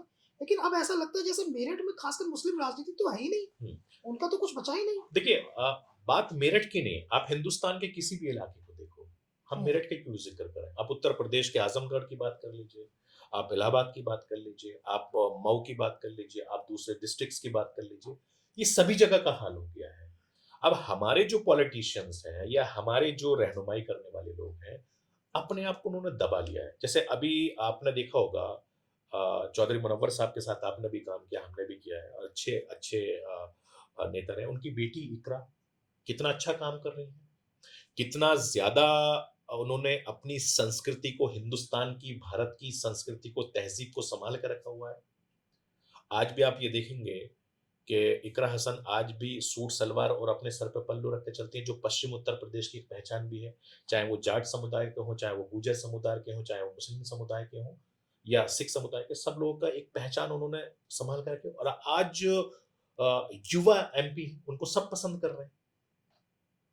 आप सोशल मीडिया पर देखो कितने सनसनी बन के उभर रही हैं। अगर मान लीजिए कि मुंबई में बैठा हुआ इंसान भी पूछता है, अरे वो इकरा हसन यूपी की सांसद है, इतनी छोटी सी लड़की, इतनी तो तहज़ीब प्रचार से करने भी गई थी मुंबई में। इतनी तहज़ीब से रहती हैं, समाजवादी पार्टी के लिए बहुत अच्छा मौका उसको कैश करने का। तो ऐसे बहुत सारे लीडर्स हैं, पढ़ी लिखी हैं, सुलझी हुई, समझदार हैं। लेकिन वहां तो बहुत बड़ा कॉम्प्लेक्स हो जाएगा सरफराज जी।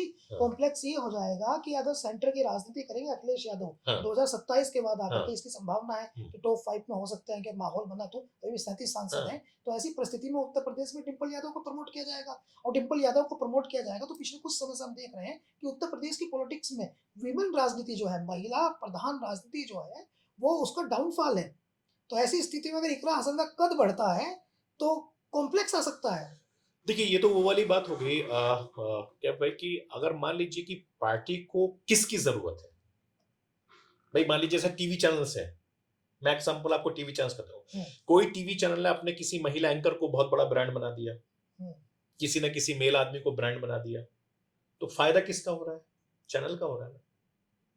अगर मान लीजिए कोई भी political parties X Y Z, मैं किसी पॉलिटिकल पार्टी का भी जिक्र नहीं कर रहा हूं, अगर किसी महिला को, किसी इंसान को अगर वो आगे बढ़ा रहे हैं तो फायदा किसका है?